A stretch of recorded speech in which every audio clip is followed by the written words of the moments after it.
Next up on Back Points is Roman Perryman, a four-time All-State wrestler from Robinson High School in Fairfax, Virginia, who won the state tournament in 2007, his freshman year. Roman has a fascinating wrestling journey that took him from state champion in high school to D1 in college to a NASCAR pit crew, and also led him to discover the power of meditation, all of which he shares today.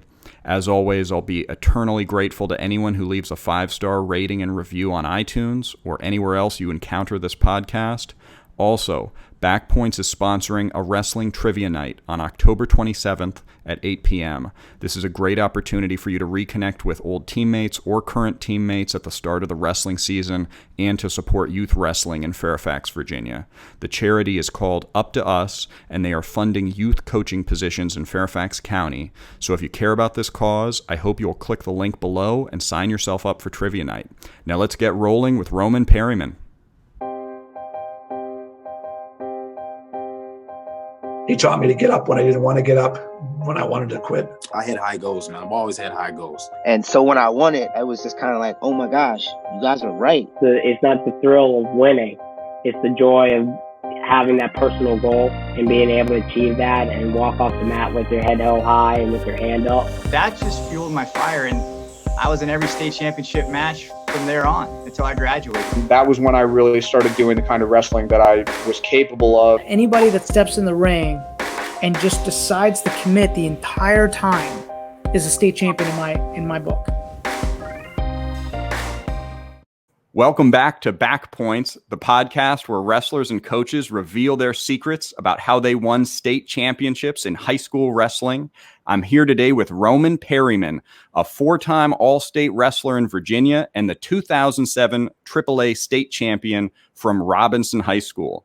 Did I get those dates right, Roman? Yeah. 2007 champion, and you were four-time All-State. Yep, won it freshman year and then didn't win it again.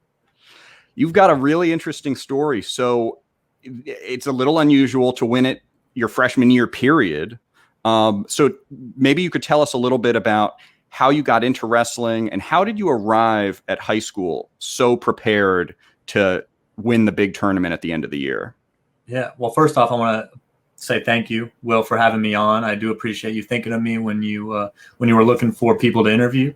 And so I appreciate that. But I started wrestling at age 6. And so I was very young, and success kind of caught me naturally. My first year, I was 21-2, just rolling, little kids, we're just rolling around. And then somehow I just put people on their backs, and that's what happened. But from there, it was like, luckily I had a great coach, youth club coach in Sam Smith, who was really wanted to succeed and was like planning on it. And so he had 2 sons, Jake and Dallas Smith, who were my workout partners essentially all the way through high school. And he basically took the reins at a young age and just really started coaching us. He started taking us to Pennsylvania, taking us to Ohio, taking us to all these other tournaments outside, mostly up north. We didn't really go down south very much. And we were seeing competition from everywhere. And so most of the time it was like I was getting my butt kicked. Honestly, I'd go up there and just get my butt kicked. Jake and Dallas would win these tournaments and stuff, but me, it was like I was just there trying to get mat time and trying to just do my best. And things really started clicking once I gave up football. And so I played football from first grade all the way through 7th, and then by 7th grade, all the guys I was losing to in Virginia were only wrestling all year round. And so at a 90 pounds in 8th grade, my dad he approached me and was just like, these guys are wrestling all year round and they're beating you. Football probably isn't going to be your future at 85 pounds. Like, what are you thinking? If you really want to give this a shot, go ahead and start wrestling all year round. And so with that, I gave him the nod, and then I really just committed from then on, and things started clicking in 8th grade. In Northern Virginia, we have the Capital Area Wrestling League, the Call. I hope they still have it because that was phenomenal. But we had those, and so 8th grade I won that, and I won the Virginia Maryland State Championships, beating like rivals that I've had all through youth club. And then it kind of just really prepped me up for high school. And then in high school, I kind of just took it from there. But I mean, I can go into my high school year if you want, or. I'd love to hear about it. Okay. So yeah, freshman year, I came in, I was wrestling a former, he was a former state champion. Actually, he had won it the year before, George Billy at Robinson. And he actually tore my shoulder, right before like summer of 8th grade and 9th grade. And then, I went to a doctor. He told me to get surgery. I went to another doctor. He said, just do PT. I did PT. And then, I really just started dialing it in. And like, I bought into the system that my coach really put forth with me. And so when I say I was the most dedicated 14-year-old, I knew that I was going to win the state title, like way before I even stepped on the mat. Like, every password of mine was state champion, one. And then I was waking up every morning at 4:30 a.m. I was running, I don't even know mileage. I was just on the treadmill for 45 minutes every morning with sweats on. And then I would, my diet was pinpoint. And then I'd go to high school practices, and then I'd also go to club practices after, as well as just work out on my own afterwards. And so I was easily working out 2 to 3 times a day. And then, man, things just started clicking. It was, I know that I wasn't number one going in the States, as a freshman. I mean, there was a lot of people that were ranked ahead of me, and then, so I was just taking it one tournament by day, winning the district, winning the region. And then once states came, it was like, it was in my own high school too. And so that was like, all right, well, I don't want to lose here. And so I shoot that couple close, like I had like the number 1 seed the first round. I beat him. And then I had, who did I have after that? Shoot, I can't even remember all the guys that I beat. I need to have I still have my state championship bracket, but I know that semis was one of my old teammates, Bo Martino, and I beat him 4-2. And then I had Randy Chapman in the finals, who put it on me the first period. I mean, he was up 6-2 after 3 takedowns and 2 cuts. And then I got a last second takedown in the first period, reversed him in the second, and then he chose neutral, and I took him down in the third to win 7-6. And so it was in my home gym. Oh my gosh, I got the goosebumps thinking about it. It was like the most magical thing ever. Like, I remember my dad being there, and he's like, "Oh, get over here," and giving him the hug. And then the gym erupted. And as a freshman at 14, I really didn't know the impact. I mean, I still have people reaching out to me saying like, "Dude, like, you changed high school wrestling your freshman year." And it was just a wild experience. And so I'm very grateful for that. And it definitely probably was my favorite wrestling experience to this day, but it came with so much hard work and dedication. Yeah. And it was just, I don't know if it was the stars aligning, but I knew that I was going to win that state title way before I stepped on that mat. That's a fascinating story. And so how old was George Billy when he was your wrestling partner? Had he graduated? No, he was a sophomore. Oh, okay. So you wrestled with George Billy, who was also a phenomenal wrestler. And that helped refine you and helped really build up your skills. Yeah. And well, he wasn't my workout partner in the year. And so he was just like, so in 8th grade, it was like, we were at Hayfield wrestling freestyle and Greco. And it was like, Roman's coming in hot after winning these tournaments. George Billy's coming off of already winning a state title and dominating. And so he had won it the year before in 06 for Robinson. And so we were just wrestling, and then we were wrestling live. And I mean, I'm probably writing the story in my head, but I felt like kids were watching. It was like Roman versus George practice session, 1 minute go. And then I ended up tearing my shoulder. And so, go ahead. So how serious was the shoulder injury? It was a torn glenohumeral ligament. And so it wasn't a labrum, but it's one of the smaller ligaments in there. It's still torn, but I did 6 months of rehab on it, and it still holds up with me now. Okay. But Still achy though. So it didn't hold you back in your wrestling career in general.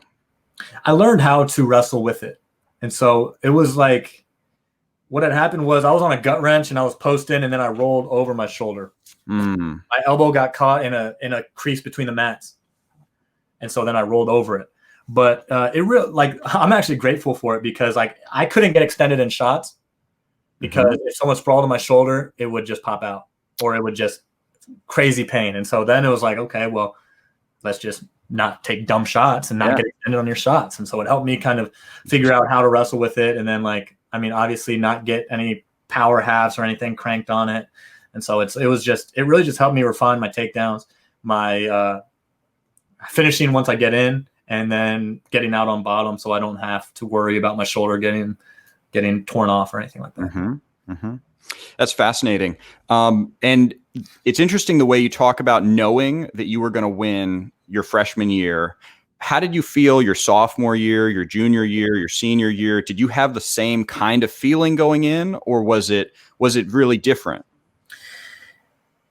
I'll tell you this, and this was something that still kind of weighs heavy on me. I didn't readjust my goal. All my passwords were still state champion 1. And so it's like I never took it to the next level and said 2-time state champ. I never took it to the next level and said Beast of the East champion. I never took it to that level, and so my results didn't carry over. And so I mean, no one can take away that one state title from me, but I didn't set my goal to make another one. And so that was one thing that kind of, I would say, kind of took me kind of out of the moment a little bit. And then also like once I won the state title, it was like everything else was kind of like easy. I mean, I was a freshman in high school. Like I was getting invited to senior parties. I was like, I had just transferred to Robinson and I didn't know anyone. And so it wasn't like I was going out, like it wasn't like I was trying to impress people while I was there. And so the first 8 months of the school year, I didn't know anybody until I won state. And then I was big shot. And then it was like classes. I felt like I had just any due date on any assignment was pushed for me. I felt like just things like that started getting easier for me. And so then I kind of, it really just took my focus off of wrestling and I was just thinking about other stuff. And so I just wasn't as dialed in as that freshman year was. And so that's very understandable. So how did that translate into your workouts? Did you work out less? No, I was still working out hard, but I just don't think I was as intentional. I mean, and to give me the benefit of the doubt, I mean, I wrestled Mike Garofalo in states my sophomore year, and he was Beast of the East champion. He was a 2 or 3-timer, a stud. And so for sophomore year, wasn't really my league. And I did bump weight classes every year as well. And so at 19, sophomore year, didn't happen. I got 3rd. My junior year, I lost to Jared Anongas in overtime. And so that was heartbreaker, man. That one still kind of eats at me too. But for some reason it didn't happen. And then my senior year, there was a huge snowstorm, and essentially the postseason, instead of having districts, 1-week regions in the states, it was districts got canceled. They had a postponed regional tournament that was on Tuesday, Wednesday, and then I had Thursday off to cut weight, and then we had states Friday, Saturday. So I had a 5-day postseason, and by day 5, I wasn't worth a damn. After because I was cutting so much weight that season, and then essentially for those 3 weeks, once district started, my coach was like, you got to stay within weight because you never know when you're going to get the call. So I was down within 2 to 3 pounds for 2.5 weeks before that final 5-day stretch. And it just kind of wasn't my time. But those were actually I think the only 2 matches I lost in the Robinson gym were my senior year at States. Wow. I was graduated by that point. I was graduated for years by then, but I actually remember that snowstorm because your senior year would have been 2011, which I think I think it would have been 2011, and that was a snowpocalypse year where everything just kind of got decimated. Is that right? It was 2011? 2010. 2010. Okay, maybe okay. Yeah, it was, and so it would have been, because I graduated 2010, and so it was winter of 9 through 10. So it was like right early February. Yeah. Yeah, there were some bad snowstorms about that time. Yeah, and so it really, I mean, we were sitting at one of my coach's house, like wrestling 3 times a day, just hanging out with all the rest of the kids. And so it was a crazy time. It was fun, but it was definitely a lot of adversity in that little short period of time that then led to a really intense 5-day postseason. Did you do a lot of cutting weight in high school in general? Yeah, I'd like to say I did. I mean, freshman year, between 8th and 9th grade, I was like lifting weights as much as I could. And so I got up to like 115, but then like I felt like I hit a growth spurt mid-season, and it got really tough to cut weight. Like, I mean, I weighed in at 106 Saturday morning of states my freshman year, and then Sunday night I was 128, and it was just I was just huge. And so then jumping weight classes, I started managing my weight less, but I was still a growing kid. And so, I mean, from 103 to 119 to 135, and then I stayed at 135 my senior year, wrestling 40 most of the year, and then cut back down. And so I was trying to do it the best I could, though. I mean, I had a couple coaches that were sending me diets and sending me little meal plans, and then I was kind of just sharp with it. It was like, I mean, it was I always say it was a lonely time, wrestling was, because like my family would cook dinner, and then I would wait for them to be done with cooking dinner. They're eating, and then I'm cooking dinner, and then they're done, and then I'm eating. And so it was a lot of dinners by myself, a lot of dinners in front of the TV, things like that. But I mean, I wouldn't change it for the world. And a lot of the stuff I learned, and I developed habits during those early years that like now I don't have to worry about it. Like now I don't drink soda. I don't eat sweets. I barely have a sweet tooth, which is kind of coming in though. It is coming in. But it just kind of really developed some really strong nutritional habits that I don't have to worry about like nowadays, which I'm completely grateful for, even though I had to suffer a lot of those early years. Like, I mean, it was eating lunch out of, I used to have tilapia. My dad stopped giving me Tupperware because they would stay in my locker and turn into science experiments. And so I'd have Ziploc bags with tilapia and pasta in it, and it would sit lukewarm in my locker, and then I'd just eat that at lunch. And so, that's great. Yeah, I was a very, I was a kind of an interesting cat coming up, but I mean, it all paid off. I can relate to that. I used to have dreams that I was eating something, and then I would wake up in the kitchen about to take a bite of a grape or something like that, and then I'd drop it, and I'd go back to bed. But I wouldn't trade it for anything. But those were some painful times. Yeah, I mean, even like, well, my freshman year, I said I was like the most strict, but my diet was one thing that I was having trouble with. I wouldn't say I had any disorders or anything, but I definitely had some disorderly actions. Like, I mean, it would be like at night and I'd crawl downstairs and grab some Pop-Tarts and I'd eat it in my bed, things like that. But the thing was just my workouts. My work ethic was so on point that like, it didn't matter what I ate realistically. I mean, I was the hardest working 14-year-old. I was the hardest working wrestler in that 103 weight class that year. And so I mean, when you put in that kind of training, your confidence just skyrockets because you're prepared. Like you just know you're ready. You put in the work, and now it's just time to go play. So I like how you're saying now it's time to go play, because you've also talked a lot about flow states. Because you've got a podcast which I want to link to in the show notes, and make sure everybody knows to go check out Roaming Around. But you talk about getting into a flow state with wrestling. What do you mean by that? So the flow state is kind of where, and I'm a sports psychology major, and so that's where I get a lot of this. But even before I was studying sports psychology in college, I had seen the flow state in high school, and it's essentially where your your arousal, your excitement for wrestling, and your competition meet. And so if they're in that perfect level, then you just have this feeling of, I'm not thinking about my movements. I'm not thinking about my wrestling. I'm not thinking about anything at the moment. I am so present in this match. And then then it's just like, you're just going and things are just coming to you. And it's a beautiful, beautiful place to be. And I first saw it when I started flow wrestling, like literally flowing. Like I had a buddy who he was a junior, maybe. I believe he was a junior when I was a freshman. And his name was Floosh. And he was like a 45 pounder, but he was like my workout partner because he could have a feel for me.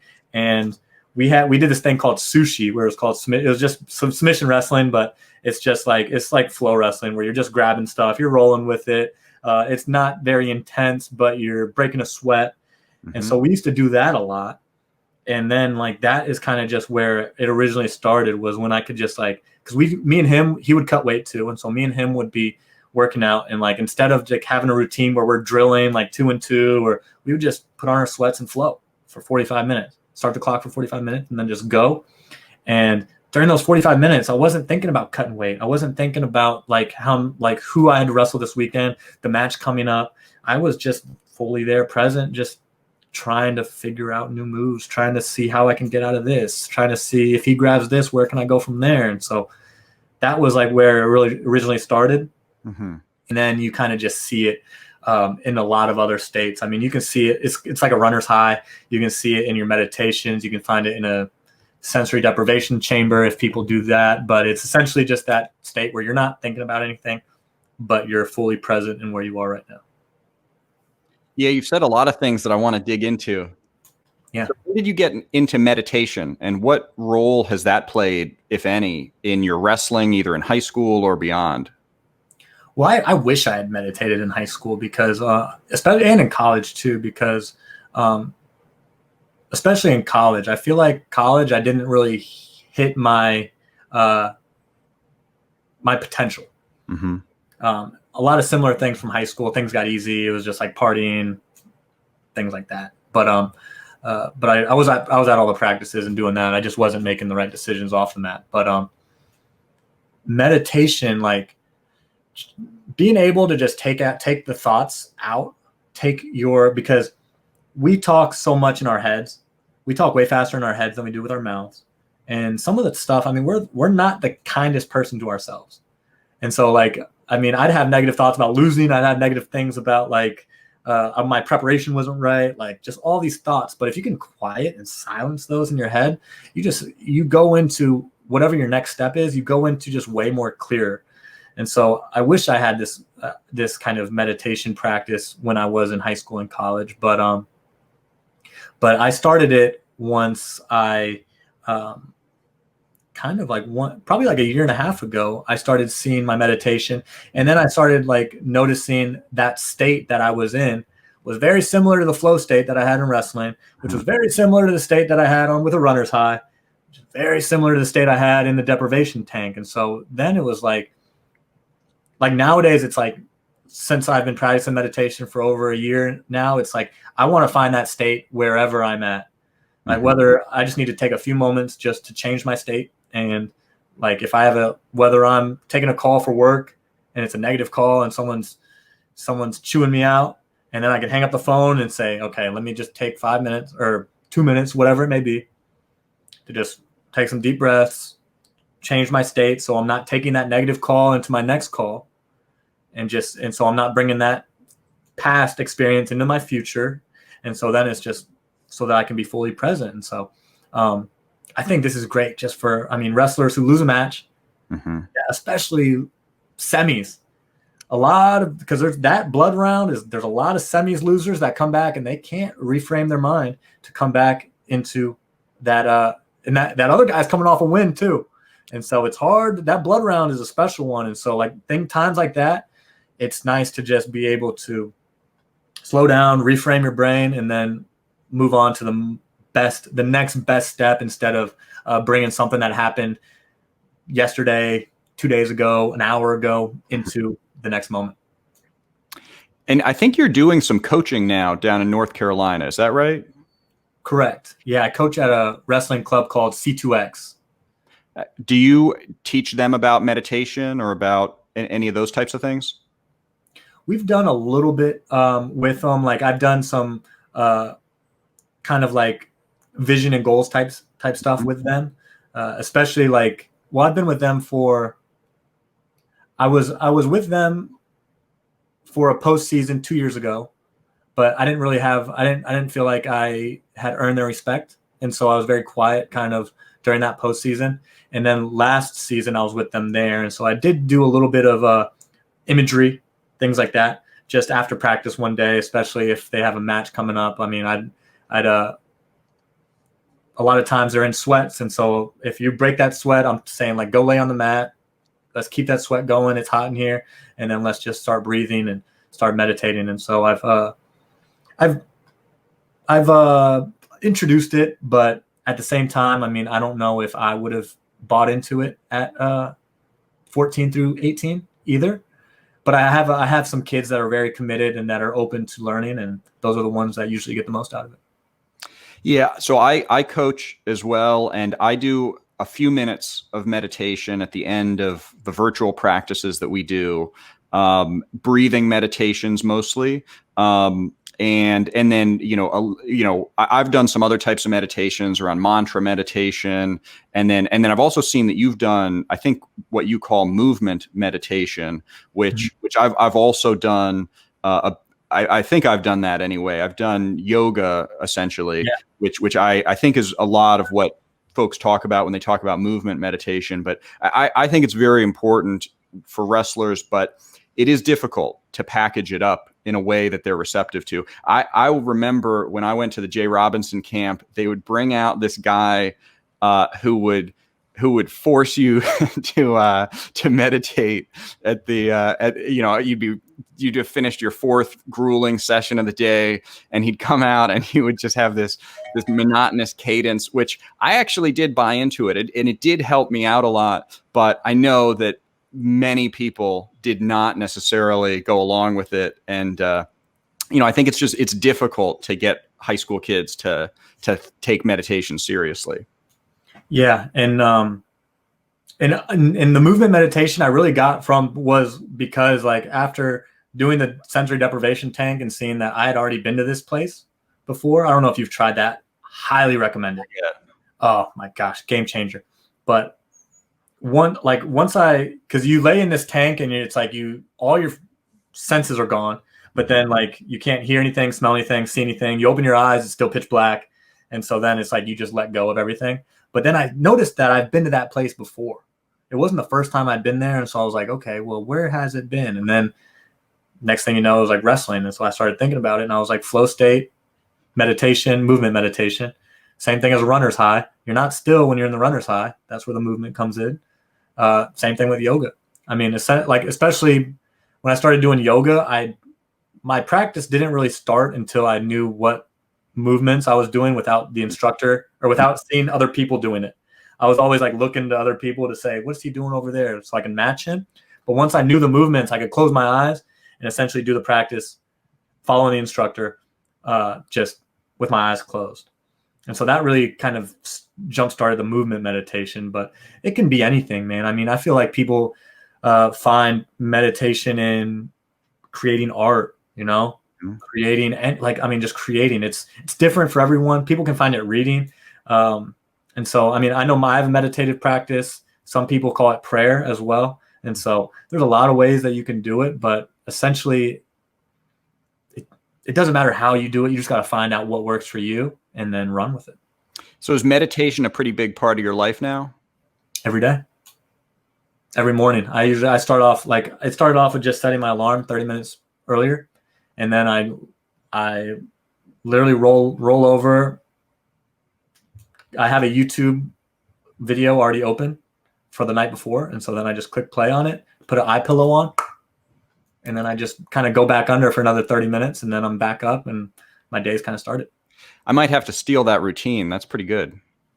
Shoot, I have like a nice hour routine where I like to I do a little movement in the morning as well as the meditation, and so I like just getting the gears going physically and mentally, especially because I was coming from just rolling over and looking at my phone first, checking all my stuff, checking my emails, bringing everything, all the problems from yesterday into today, and then it was like, fuck, I'm behind right now. Excuse my language, but it was like I felt like when I was doing that I was behind every day that I woke up. I could never get ahead because it was like I just was taking yesterday and putting it and stacking it on my tomorrow. And so then, so once I did that, it was night and day change. And I did that probably a year and 5 months ago. Started doing that. So that's really cool. So basically, if I'm hearing you right, you tried the sensory deprivation therapy, which involves, as I understand it, a tank of water that is salt water so that you float in it. No, you can't see anything, you can't hear anything, you're just floating there, and that made you realize the power of a meditative state. And then you went back and have gone deeper in all these other types of meditation after that kind of showed you the way. Yeah. And so I stumbled upon these guys who didn't know what they had. Essentially, it was they had the sensory deprivation tanks, and they were charging $60 a session or $100 unlimited for the month. And so I went in for the first try, and I was like, can I pay for it afterwards just so I can experience it first? And they were like, yeah, go ahead. And then I walked out of there and I paid for 4 months. And so then I did it 2 to 3 times a week for 4 months, and really just kind of, that was like a completely different experience. You go into that tank and you come out a different person. You come out and you're like, you don't even want to look at your phone. Whatever you were driving, whatever volume on the radio you were driving to on the way there is way too loud than it should be. Cause you're like, whoa. And you're like, okay, I gotta turn this down. And it's a game changer, man. And so that really was my first kind of experience with just letting go of everything, because that was the one place where literally nothing's going on, like except in your head. And so then once, because you'll lay there, you'll stop feeling your body. The water is the same temperature as your body. And so you stop feeling your body. And then you just got this nagging voice in your head that's telling you, like, did you finish that email? You didn't work out today. You didn't do all this. And then once you silence that guy, you're good. And so it's just quiet in there. And then it's seeing how long you can have that span of silence. Because sometimes you'll get there and you're laying there and you're completely gone. And then you're in your head, you're like, am I gone? And then once you think, am I gone? You're back. and so you got to get back. And so then it's just trying to get back to that place. And then if you can go from nothing to having those thoughts again, to then back to nothing, that's a rep. And so then you start trying to extend that period of time and get more reps in, or less reps in, because you are extended. Yeah. And then that's kind of like, and then now it's like, how can I get to that state without being in a sensory deprivation tank? How can I get to that state while I'm sitting at my desk about to take another call? How can I get it when I'm strapping up my headgear and it's the third period and I got 2 minutes left? How can I get to that place of nothing so that I can go and compete at my best? That's fascinating. If you were to go back in time to your high school days, do you wish you discovered the sensory deprivation tank sooner? Do you think you could have appreciated it, I guess, as a high school student, or would that have been, would you need to be a little more mature to really benefit from it? With the amount of ADD I had, I don't know if I would have completely committed to a full hour in the sensory deprivation tank, or would I had the funds to do it either, just being a high school kid. Sure.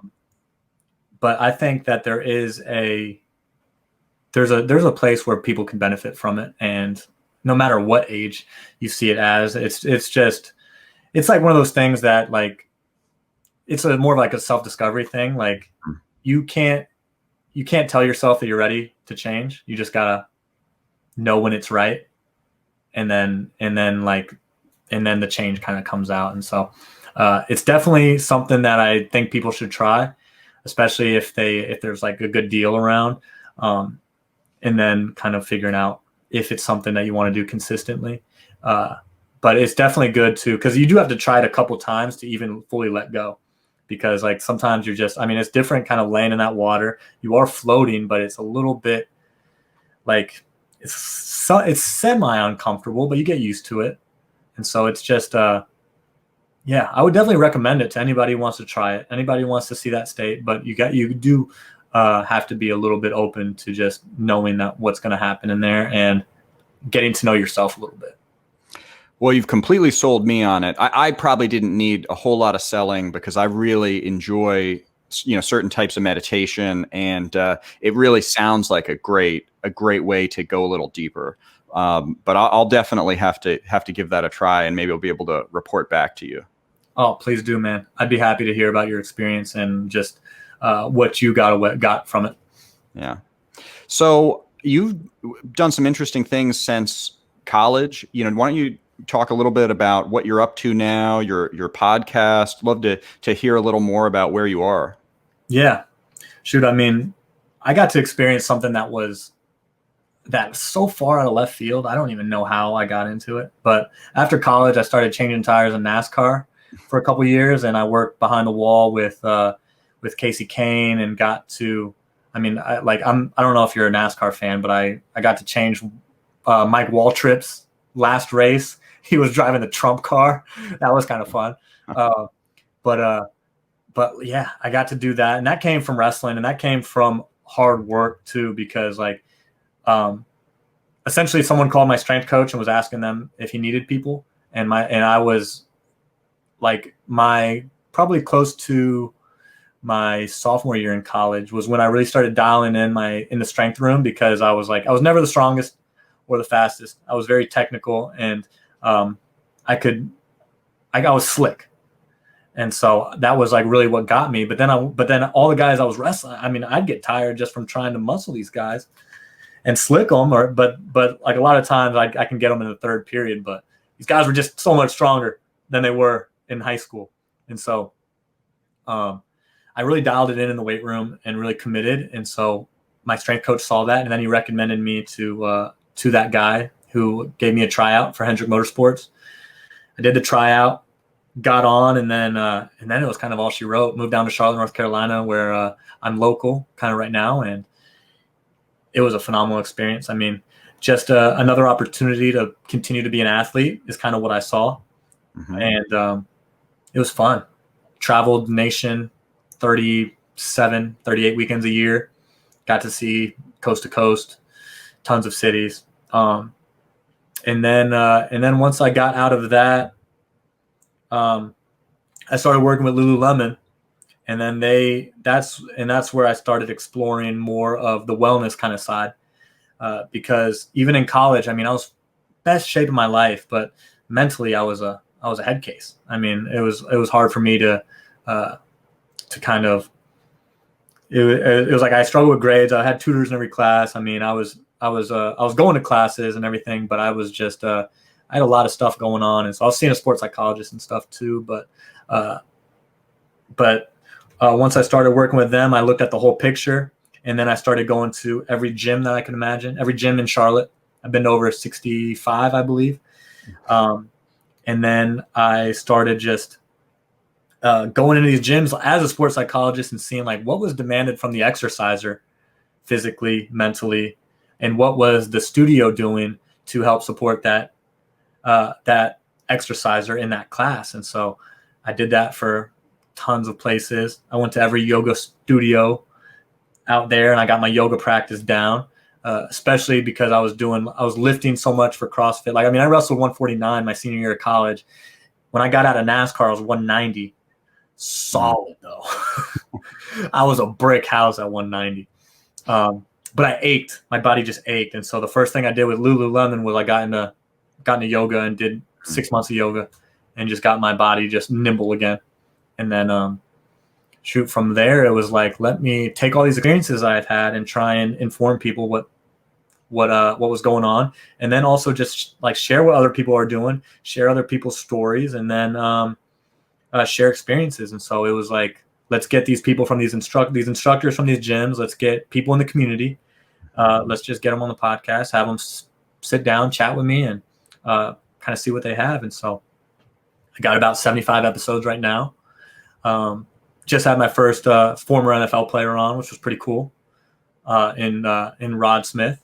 And yeah, man, I really don't know where it's going to go. I'm just excited to continue to talk to people, and I'm still kind of shocked that I've had over kind of 50 plus people kind of sit down and have a chat with me. It's kind of cool to say now too. It's awesome. Well, you're talking to somebody who's had about 15, so that's a very impressive number to hear that you've done 75. Yeah. Hey man, you're on your way. You're on your way, man. And so it's one chat at a time, one conversation at a time. And then I'll tell you this because this is something I experienced a lot of times. Like sometimes I'd be thinking to myself, like, that negative part in your head that's like, why are you doing this, Roman? Like, you're only getting this many listens, blah, blah, blah. But then it's like, once I finally interview another person, all those negative thoughts go back. And I'm like, this is why I do this. These conversations are the reason why I do this. It's like, let that, like, between conversation talk, get that out of your head, Roman, because like, that's what was kind of bringing me down. But then once I do one, I'm like, shoot, let's do another one. Let's get back into it. And so you're on the right track. Just keep grinding, man. You're doing it. Well, I do agree that the conversations are so much fun, and, the technical part of podcasting is not, there's nothing super fun about that, but the conversations are amazing. And building relationships with people you're talking to. So one thing you said that's intriguing also. So you've been to 65 gyms. You've got a lot of expertise at this point, and even before you went to the gyms, you had a lot of expertise in working out and putting on muscle and strength. Were there any exercises that you either did in high school that you think were especially helpful, and as a flip side of that, were there any exercises that you wish you'd done more of, or maybe you didn't do them at all in high school that you think could have been impactful? Yeah. And so with the training in high school, I was lucky to have a coach that was almost a complete psycho. And so he would like literally back behind his house, we would run up and down this hill into the forest. We would cut down trees. We would chop those trees up with a double-sided saw, another person on the other side. And then we would run that tree in those small parts back up to the top. And that was only like one part. We were hand fighting trees. And we're palming trees that's not moving. I mean, it's not going to move. Our hands are ripping. And then he would be like, all right, jump on the tree, hold on to it like a gut wrench. And we'd be sliding down the trees. We'd have all chest all scraped up. But like, it was so much fun. And like that kind of training, you just don't get anywhere else. And that stuff, I still think that's the stuff that made me a champion. And like that kept me going, because nothing, honestly, there wasn't much that was harder than that stuff back then. Even in college, we did some stuff that was downright almost nearly impossible and gut wrenching. But I had a great test in high school that really got me ready for anything that college was going to throw at me. Was that Coach Hazard where you were doing those the tree workouts? That was my youth club coach, Sam Smith, who was very helpful during our high school years. But Hazard, it's interesting. I told this on another podcast. I had 3 coaches in high school that were like really, really beneficial. It was Sam Smith, who was my youth club coach, who had me all through youth club. And then I had his 2 sons with me in high school. And he brought the intensity like nobody could believe. He was the one that had Russians coming in. I had Russian guys wrestling me that didn't even know how to speak English. They would just show me something and they would say, but hard. That's the only words they knew. And so like he was bringing in all these crazy guys. And then I had a coach, Steve Wilcox, who actually coached at Falls Church way back when. Sam Smith actually went to Falls Church too. And so you might have to look into some of your history, but Coach Wilcox was the biggest technician that we had. I mean, if he ran practice, you were doing more than likely a couple hundred reps of the exact same thing for 2.5, 3 hours. brutal practices. I mean, we were knucklehead kids that had the timer, and we would get taken down close to the timer just so we could take off 10 minutes because we knew he would just go until the timer was off. And so he'd set 3 hours on the clock, and then we'd get taken down, double leg, tick, tick, tick, tick, tick, and try and take some time off the clock. And then Brian Hazard came, and he was the one that kind of brought the fun into it. He was the one that brought the energy and brought the charisma and would make us laugh when most of the time it wasn't a place to laugh, but it was a perfect timing for a hazardism or a hazard joke that would really change the morale. And I mean, he was a great technician too, don't get me wrong, but that's kind of the position that, like, thinking back on it, was like I had the crazy one that was going to bring the intensity. I had the technician, and then I had Hazard, who just brought the fun and was really just like one that could really talk to me on a different level too, and just really connect with me. And so those three kind of created the beast you're looking at right now. And it was just a phenomenal, like, trifecta that just made it all happen so beautifully. It doesn't sound like you ever came close to burning out, but was that ever something that happened? Like, did you ever get to a point where you thought maybe you didn't want to keep wrestling, or, you know, and something kind of pulled you back in? Yeah. And so it was actually Brian Hazard who pulled me back in my senior year. I was cutting a lot of weight because I was wrestling what was I wrestling? It was my senior year. I was wrestling 40 all year, and I felt like I was still cutting a lot of weight. But then, so after Beast of the East, I had lost a match that I lost a 4-2 to I think it was Duke Pickett. He wrestled in college. I think he went to Cornell, but he was at I forgot what high school, but I wrestled. He was from Virginia too, and so that's why I had a bad taste in my mouth at Beast. But he beat me 4-2, and then after that, I was like, I don't even want to step on the mat anymore. I was like, shoot, I'm done. I went out my next match. I basically almost got DQ'd. I gave up at least 4 penalty points, lost by probably 4, and then that kid actually went on to All-American at Beast. And so after that, like, I mean, and like I threw him in the clock. I was wrestling out of bounds. I was just pushing him out of bounds. I was just being a prick, honestly. And then after that match, I was like, Coach, I don't want to do this anymore. So he gave me about a week. I didn't balloon up or anything, but I just kind of like, it was near winter break. And so we had a little bit of break. He was like, take some time off. And then I think we met at it was either a Subway or something. He got me food because that was the only way he could get me to sit down. But we got some food, and then he ended up talking to me, and then somehow he convinced me to come back and cut a weight class down. Persuasive guy. Very persuasive. And so we looked at it and we were like, all right, so if you're going to do this, let's do it and let's go for another title. And so after looking at it, we thought we had our best chance at 135 again instead of 140.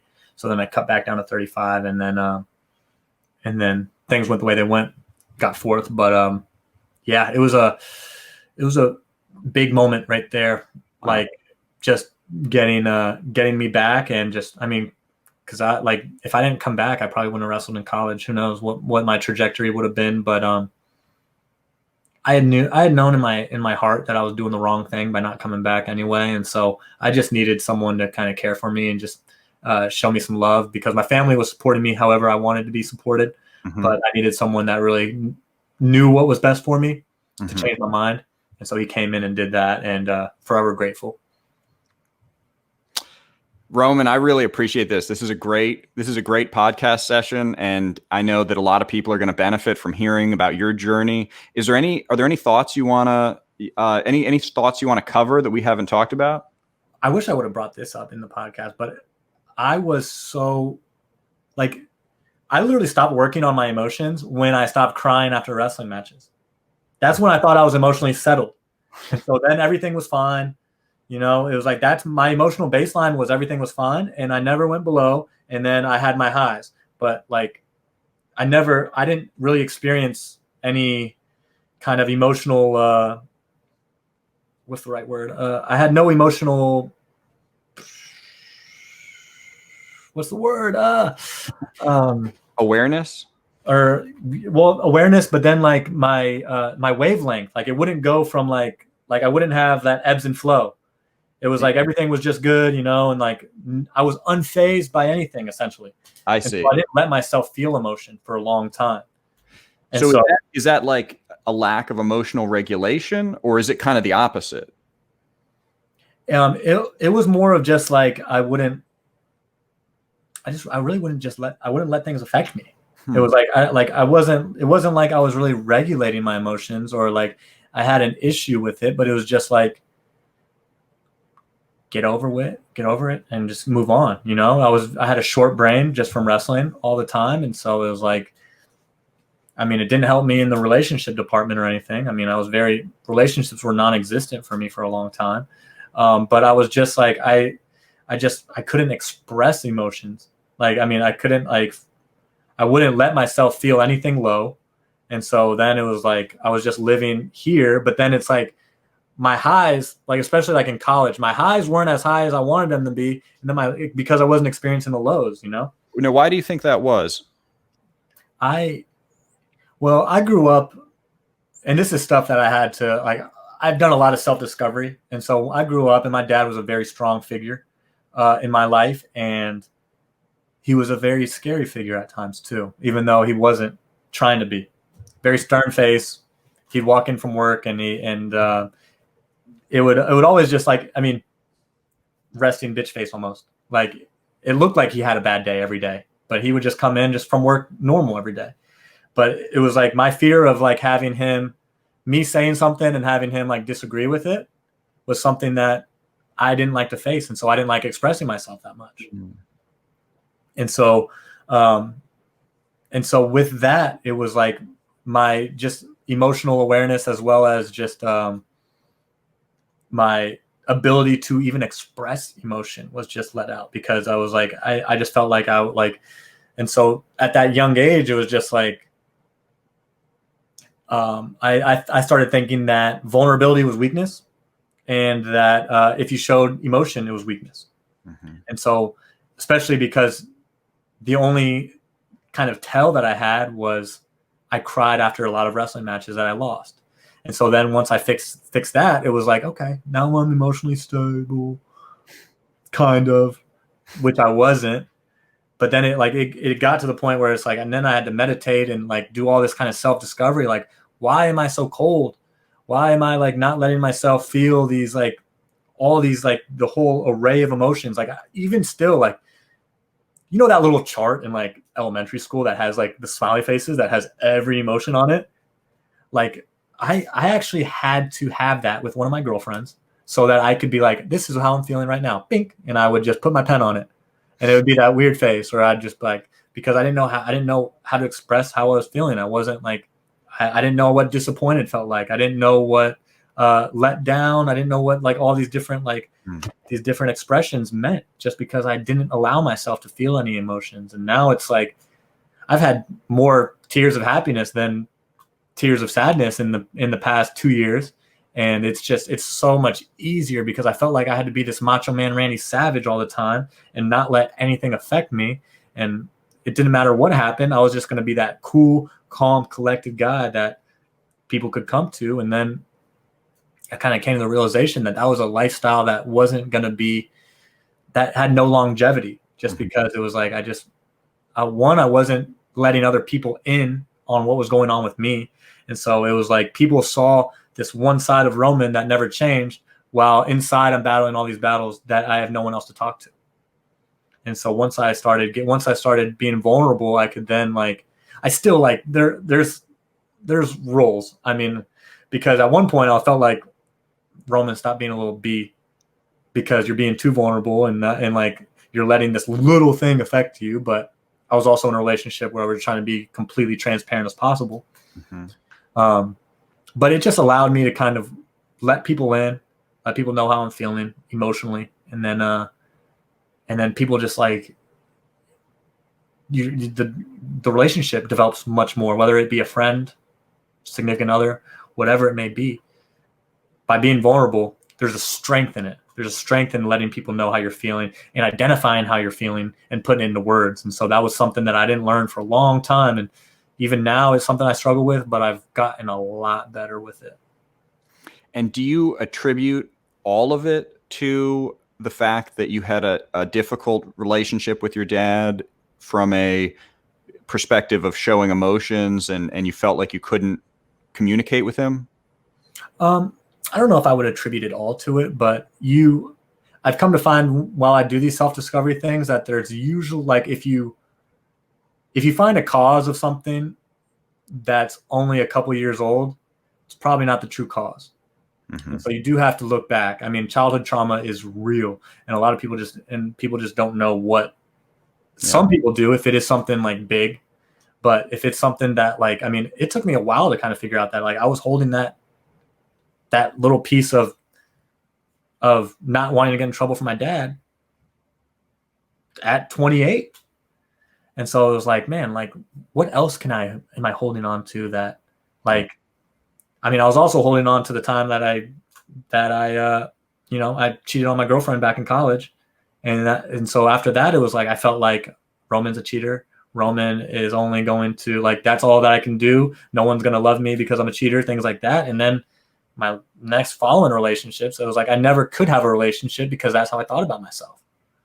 And so once I let go of that, it was like, shoot, now I can, like, you just start freeing up all these, like, ropes that have been tied around you from a young age. And it's just, I mean, self-discovery is huge. Mm-hmm. And it just helps you, like, all around. I mean, I feel like it does have to come with age, because when you're actually, like, being yourself when you're younger, like, you're just not aware of what self-discovery is. You're still kind of learning who you are and trying to define it, instead of just sitting back and trying to understand your actions and why you do things, because you're still so in the moment. But it's been something that I've really enjoyed reflecting on, and it's something that my meditation has kind of taught me, just based on, like, because I'll be sitting in my meditation and then I'll hear the words that are going in my head. And then sometimes I'm like, why am I saying this about myself? Like, what is, like, let me rewind that and let me figure out where that cause comes from. And then you start finding some really random stuff back in your past, or just stuff that you're, like, really holding on to for a long time. Yeah, I think that people don't think enough about childhood trauma, the impact that certain events can have on adults, really, you know, that may have occurred when they were children. And I think a lot of people would benefit from that kind of self-discovery. Yeah.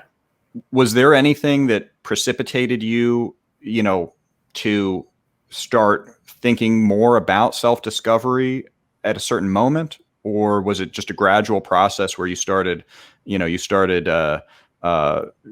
trying to figure out maybe why you weren't happy?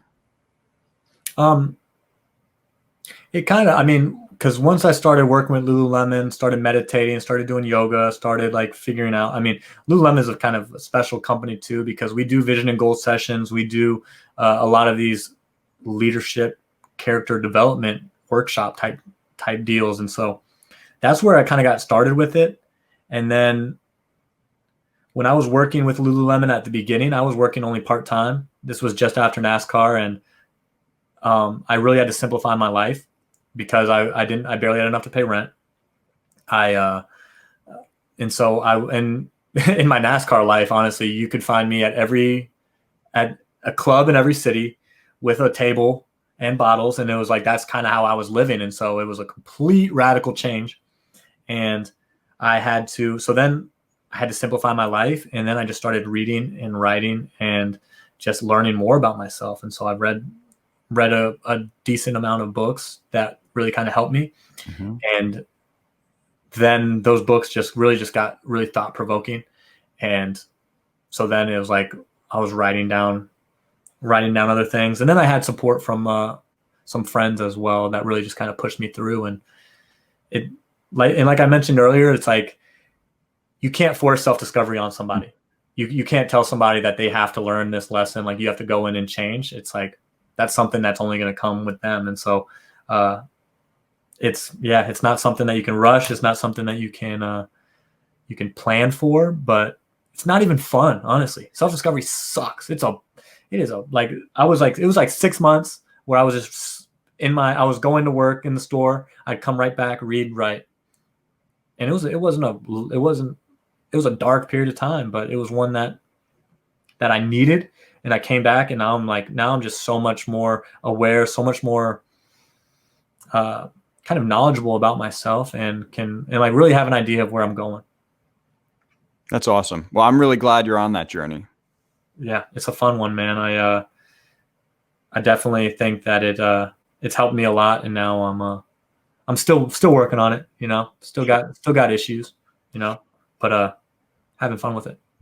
One thing I will say is always wrestle freestyle and Greco, kids. I'm trying to teach that to my kids right now. We got a lot of kids that don't want to wrestle this style, and I don't understand it, because that was one way that really got me better, was wrestling anyway. I wish I wrestled beach style younger. Yeah. Just so I could get experience with it. But yeah, shoot, wrestle, get as much mat time as you can, kids. I mean, win or lose, you're gonna grow from that experience. Just get on the mat, get those bad calls, get them out the way. You'll learn, you'll adjust, and then you'll just get a better wrestler. Buy into your system, trust your coaches. Especially in high school, you think you know stuff at 14 through 18, but you don't know anything. It's like, I'm trying to tell my kids now, and I'm like, okay, you're gonna. I know what the mistake you're gonna, or I know what you're gonna have to experience, and it's like, man, I'm in my head. I'm like, I'm sorry, you might have to get your butt kicked for you to come back and work harder. It's like, and you're only in wrestling practice for a short period of time, especially if they're virtual practices. It's like, you just got to commit, buy in, and try and get as good as you can, as quickly as you can. Just by repetition too, drilling correctly. Kids, stay away from flow wrestling, big moves. Gosh, they don't work all the time. I know that they're highlights. You might make Instagram, but that's it. It's not going to work on a good guy. And so that's one thing I'm trying to break too, is like, last year I feel like was the year of the Merkle, and I had to unteach everybody the Merkle, because they were just throwing everybody by, throwing that leg in, and I'm like, I can stop your go-to move without collar tying you. So what's next? And so those are a couple of things. Anyone who's listening to this and has more questions and wants to connect with me, feel free to reach out. I'm not very hard to find, because I'm always roaming around, and yeah, I'm happy to help any wrestler try and get to the next level, and or even just people trying to get healthier, people trying to live more of a fulfilling life, and just trying to live life kind of in a lifestyle surrounded by wellness. And so anything like that, I'm happy to support, and so tell them to bring it on, man. Well, I think this is one of those rare episodes where I think non-wrestlers could benefit just as much as wrestlers. And I for one, I'm going to try the sensory deprivation. I don't know what you even call it, the sensory deprivation therapy or chamber, or you can call it. There's float tanks. Okay. Floating. Yeah. It might be easier to just Google float tanks, and then they'll usually pop up near you. I think there's. Last time I checked, I didn't think there was one in Nova, but I think there might be one right across in Maryland. But it's interesting that they're so hard to find. Dude, I stumbled on that gold mine, and now they sold it, and prices are all jacked up now. And I'm like, I don't know if I can be paying that now. It doesn't sound like it's that complicated though. It doesn't, does it? What's the complicated aspect of it that makes it so, couldn't we just make our own sensory deprivation tank if we wanted? You could. And it's funny because the place I went to, they had one room that was actually a tank that you got into, a round tank. The other room was a tub sitting on the ground that they filled up. And then they just blacked out the tops and the sides of the door and just made it completely dark. I think the cleanliness is the thing. It's like 10,000 pounds of salt in that tank. And then there's got to be some way that they circulate that to keep it clean and things like that. But that's significantly have them in their you can buy them and have them in your home and stuff like that if that's an option. I don't know how much they exactly cost, but one day, honestly, I plan on having that in a sauna in my place. Well, that's significantly more salt than I expected. So, Yeah, you're gonna have to get that U-Haul truck full of salt. I guess so. Well, thank you again, Roman. This is a fantastic episode, and I hope everybody goes and checks out Roman Around on iTunes, and we'll have links and maybe some contact info for you for anyone that wants to reach out. Yeah, you can follow me on Facebook. I'm Roman Perryman. I probably should have put that instead of Roman Around just so that they could see that. But Roman Perryman. I'm Roman the Empire on Instagram and Twitter. I'm going to start Twitch streaming soon as well. And so that's Roman the Empire 28 if you are in any video games, high schoolers. That was one thing I did to keep my mind off of cutting weight, was a lot of Call of Duty back in the day. And then, yep, you can also go to roman-around.com for my website, and that has some email, or like it has all my episodes. It has a couple blog posts, things like that. And so not very hard to find, but always willing to connect. Very cool. Will, I appreciate you. Thank you. I appreciate you too. Thanks for listening to Back Points today. If you want to support the show, please subscribe on Apple Podcasts, Spotify, YouTube, or wherever else you find the show. Also, it helps us if you give the show a rating on Apple Podcasts and leave a review. Feel free to also make a donation via Patreon at patreon.com/backpoints. Thanks, and see you next episode.